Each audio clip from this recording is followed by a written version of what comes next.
Эртели кеч баарыбыздын башыбызга жумуш издөө учуру келет. Өзүбүзгө ылайыктуу жумуш табыш үчүн биз албетте резюме жөнөтөбүз. Бирок резюме бул ийгиликтин 50 гана пайызы.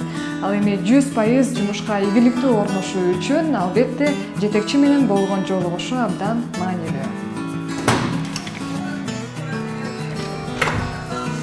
Баарлашуу учурунда эң башкысы толкунданбаңыз. Өзүңүздү ишенимдүү сезиңиз. Бирок эсиңизде болсун, өзүңүздү ачыкча мактап салуу да болбойт. Андан көрө жумушка кирүүчү компания жөнүндө көбүрөөк маалымат алганга кызыктар болуңуз.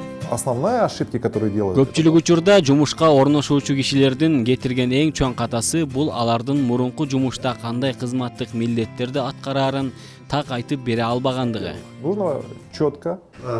Өзүңүз жөнүндө айтып берсеңиз. Резюмеде жазылып турбайбы?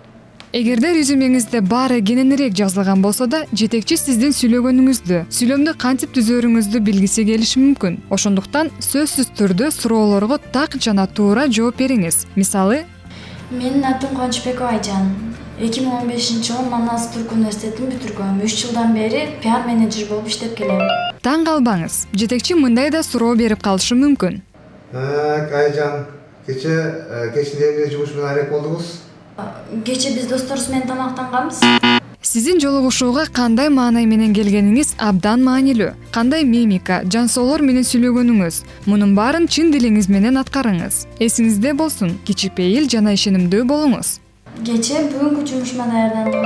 Жетекчиге кылыктанып сүйлөө туура эмес. Анткени жумуш берүүчү кишинин оюнда сиз жумушка кош көңүл мамиле кылчу адам болуп сезилишиңиз мүмкүн. Ошондо сиз мени качан жумушка аласыз? Маектешүүгө кирип баратканда оюлдук телефонуңузду өчүрүп же болбосо үнүн өчүрүп алганыңыз оң.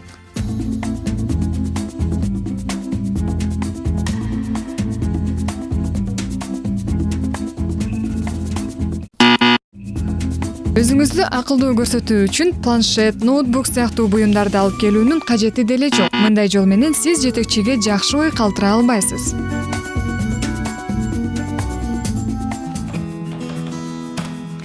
Эгерде жумушка кабыл албай калган болсоңуз, кайгырбаңыз, ойлонуп көрүңүз, кайсы жерден ката кетирдиңиз жана ошол катанын үстүнөн иштегенге аракет кылыңыз. Кайсы учур болбосун, эсиңизде болсун. Ким издесе, ошол табат.